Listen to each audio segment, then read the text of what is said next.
কি বললি দিদি? তুই ডক্টর মহেশের সাথে দেখা করতে যাবি না?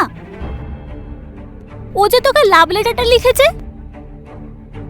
না তারা, আমি ঠাকুমার বিশ্বাসকে ভাঙতে পারবো না।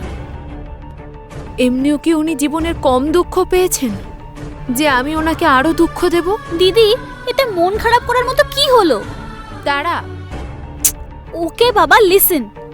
কালকে সন্ধেবেলা ছেলেদের বাড়ি থেকে এখানে দেখা করতে আসছে না, কিন্তু ডক্টর মহেশ তো তোকে সকালবেলা ডেকেছে না? তুই যা না, গিয়ে দেখা করে আয় না। তোর কি সমস্যা হচ্ছে? দেখা করে আসতে পারবো তারা, কিন্তু এভাবে দেখা করে লাভ কি হবে যেটাতে? আরে তোমরা দুজন এখানে আছো? তোমাদেরকে চারিদিকে খুঁজছিলাম।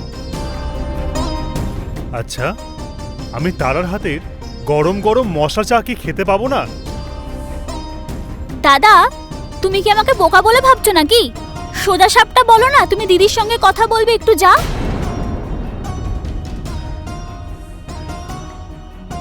শোন তারা, আদা আর গোলমরিচ দিয়ে একটু ভালো করে চাটা বানাবি, বুঝলি?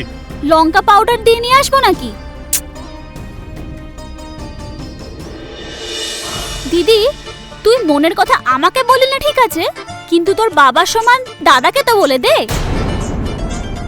তারা তুই যা, তাড়াতাড়ি চাটা বানিয়ে নিয়ে আয়। আনছি আনছি, পুরো মশলা দেওয়া চা আনছি।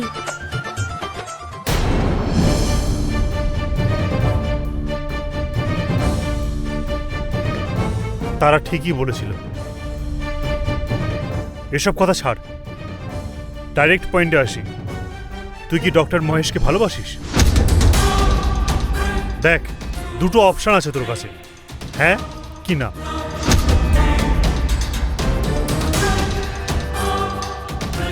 আমি তোকে চুপ করে থাকার জন্য অপশন দিনই তারিনি। আজকে রাতের মধ্যে তুই একটু ভেবে দেখ, তোর যেটা ঠিক মনে হয় তুই সেইটা কর, কিন্তু তুই তারার কথা শুনে কিছু করতে যাস না।